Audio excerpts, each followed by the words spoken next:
Clostridium difficile is a bacterium that can cause a healthcare-associated infection called antibiotic-associated pseudomembranous colitis. Healthcare-associated infections are infections that patients can contract while they are receiving treatment in a healthcare facility. These infections are oftentimes preventable, but they can become extremely life-threatening.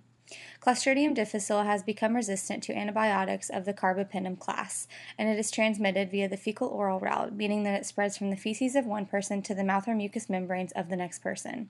However, it is more likely to be contracted through the use of antibiotics. According to the CDC, C. diff infections are a huge portion of the deaths attributed to infectious diseases in the United States. This is an urgent problem in the U.S.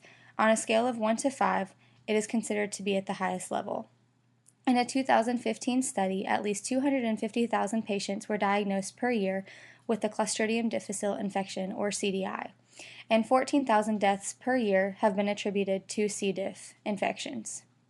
Patients in hospitals are often overprescribed or incorrectly prescribed antibiotics, leading to CDIs.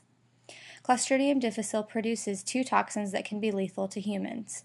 Clostridium difficile colonizes in the intestinal tract after it has been cleared of other microorganisms. So once the intestinal tract is clear, C. diff comes in and infects the colon, causing antibiotic-associated pseudomembranous colitis. Its symptoms include watery diarrhea, fever, loss of appetite, nausea, and abdominal pain or tenderness. When a C. diff infection is diagnosed, the patient will cease taking the current antibiotic they are on and start one that will treat C. diff. The type of treatment given depends on the severity of the infection. All of the following medications are given orally. Metronidazole is the first-line antibiotic for a CDI. Vancomycin is also a popular choice, followed by fidaxomicin.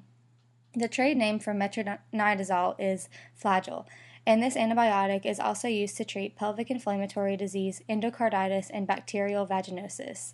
It is in the antibiotic class of nitromidazoles, and these medications are synthetically made. The nitro group of these drugs is reduced, and they work to disrupt the DNA of a microbial cell and inhibit their nucleic synthesis. The trade name for vancomycin is vancomycin, and this antibiotic is also used to treat serious skin infections, bloodstream infections, endocarditis, bone and joint infections, and meningitis caused by Staphylococcus aureus. It is in the antibiotic class of glycopeptides.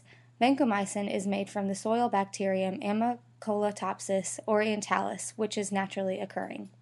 These drugs work to inhibit cell wall synthesis of gram-positive bacteria, and because these glycopeptide molecules are so large, they utilize hydrogen bonding to bind to a microbe.